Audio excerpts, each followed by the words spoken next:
So my obsession is language rights and linguistic policy.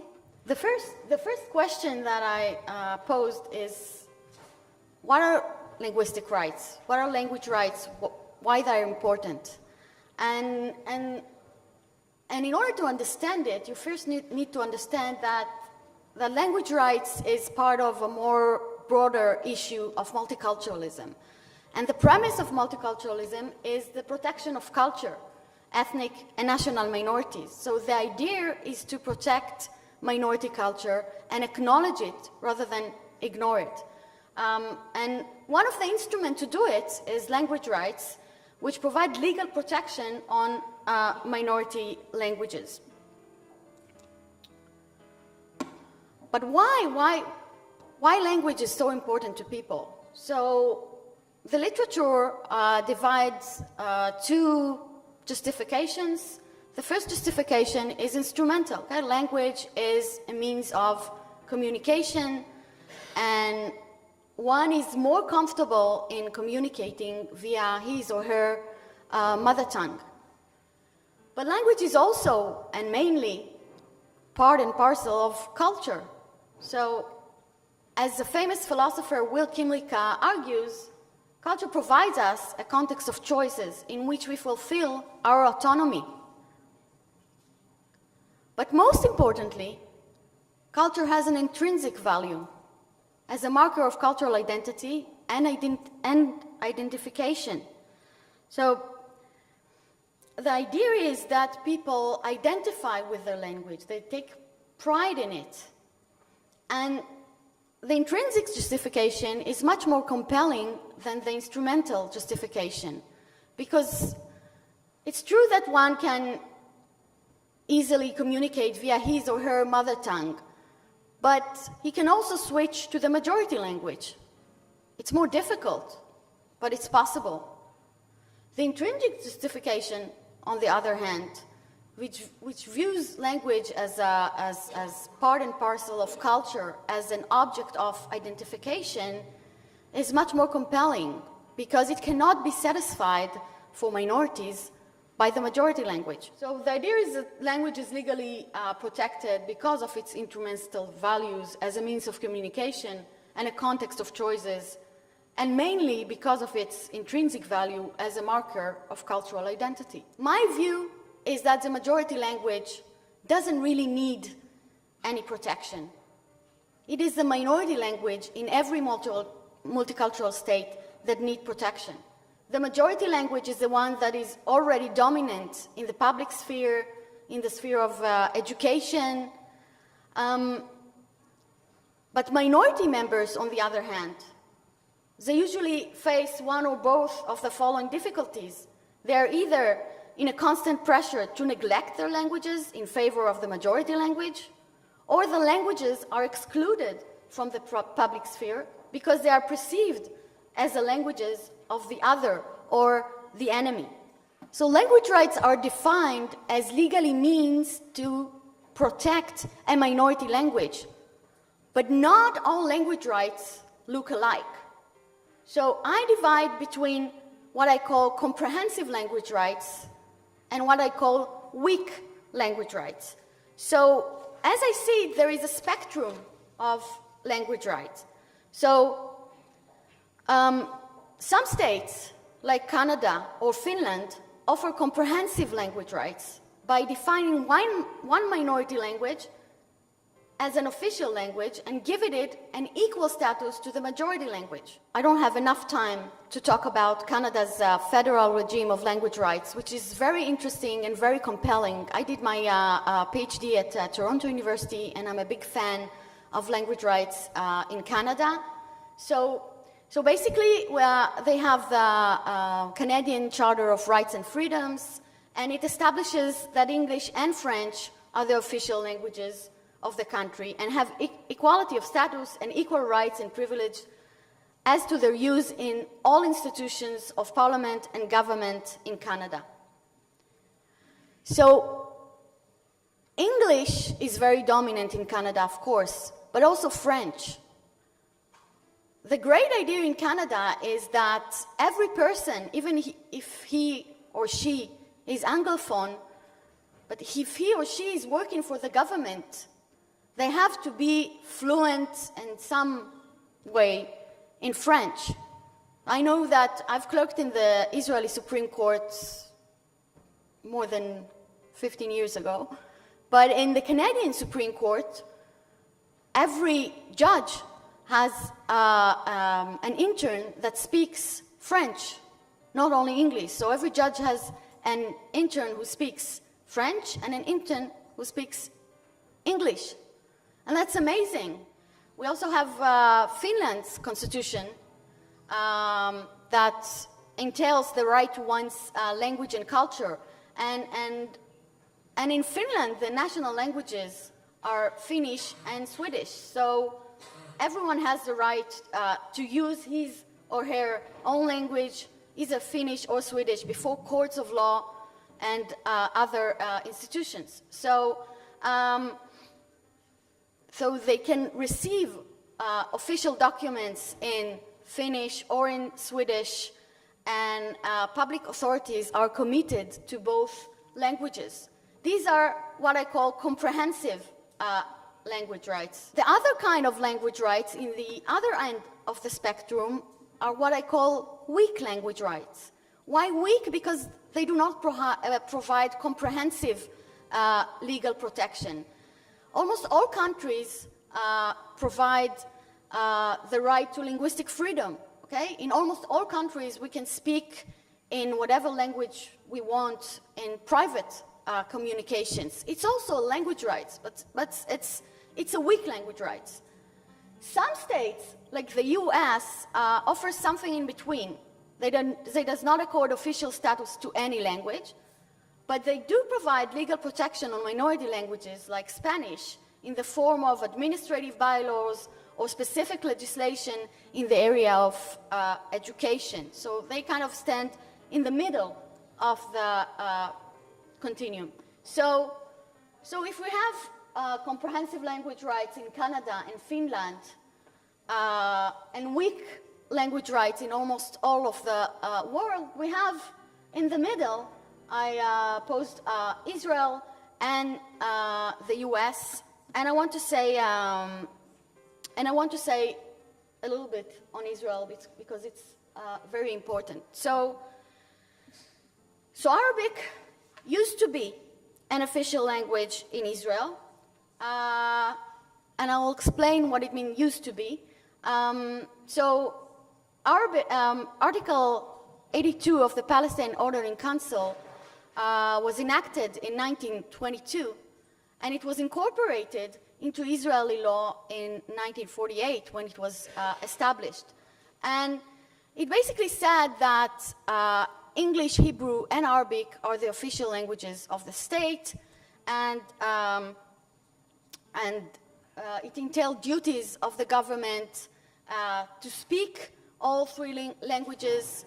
And when Israel was established, English was deleted from this statute, and we left with Hebrew and Arabic as official languages.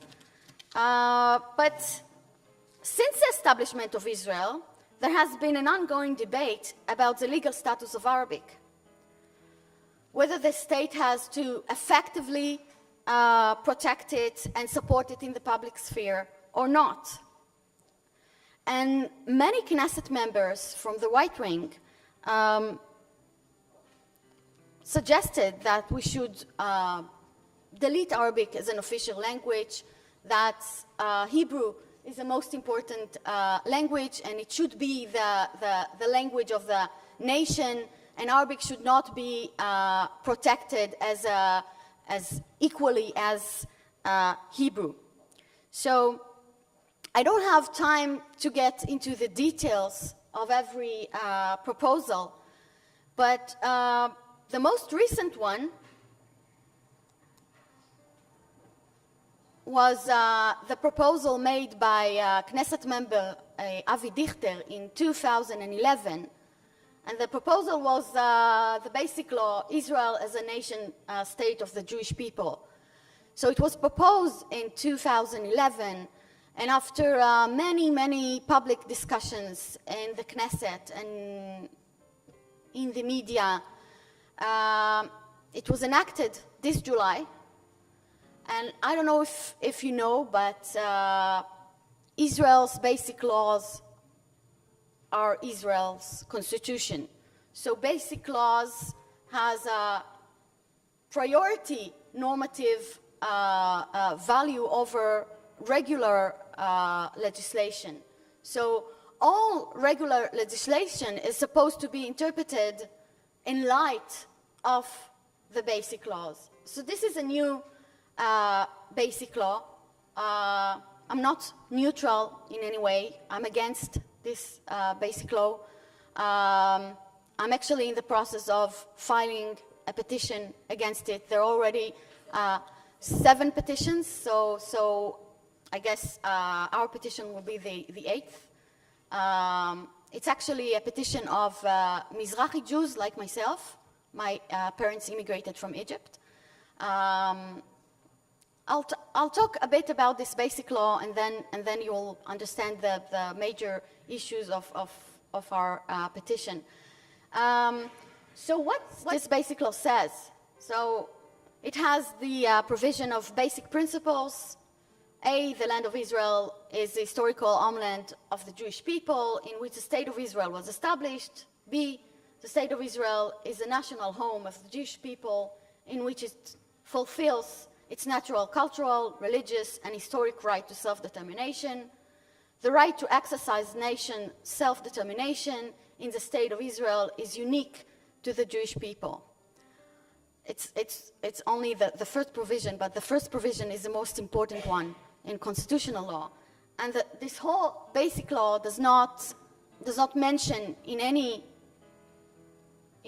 place other nations or nationhoods or minorities in Israel. So that's the second provision, which talk about the national emblem, Hatikva, and the capital of the state is Jerusalem. And here we get to the issue of language.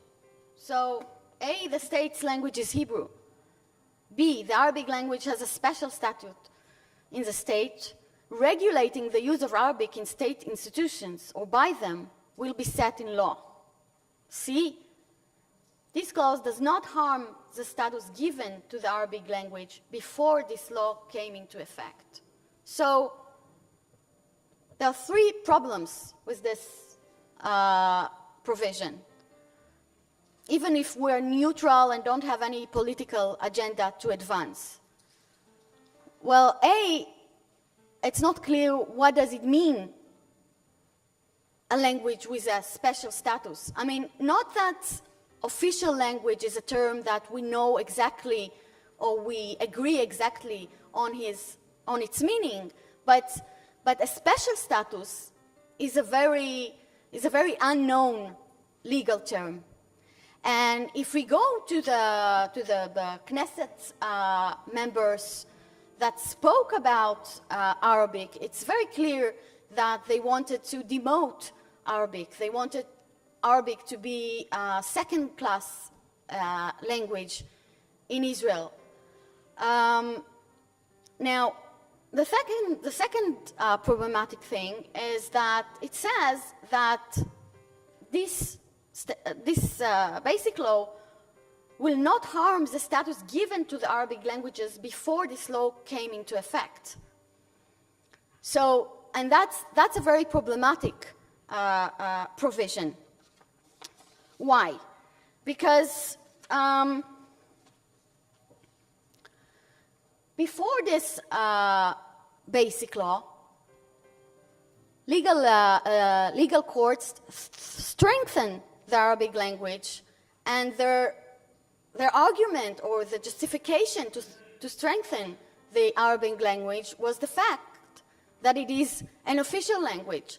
So we have here Supreme Court Justice Jubran is here, and one of his famous decisions about the issue was based on the fact that Arabic is an official language. So courts in Israel basically granted petitions that, for instance, wanted to add Arabic captions to street signs in mixed cities in Israel, like Tel Aviv or Haifa or Jerusalem.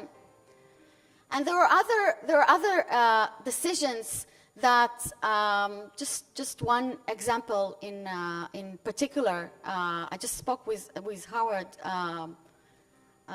before about it. So there was two parties arguing in courts. They are both Arabs, and this is a civil conflict, and they are arguing about property and their neighbors. And in one point at the decision, at one point they're saying, well, why do we have to speak Hebrew? I mean, we're both Arabs. We want to speak Arabic. So the court initially says, well, you can file all the documents in Arabic, but you'll have to pay for the translation. And then they file a petition that says, well, we don't have to pay for that translation because Arabic is an official language. It was 5 years ago. And the very brave justice, her name is Tamar Asher Bar-Tzaban, and she decided that the court should pay, the court should be responsible for the translation because Arabic is an official language. Now, so I think that it's clear that all these legal decisions would stay as precedents. I hope that no one will remove Arabic captions from street signs in Tel Aviv. But the problem is about new petitions. For instance, if I'll want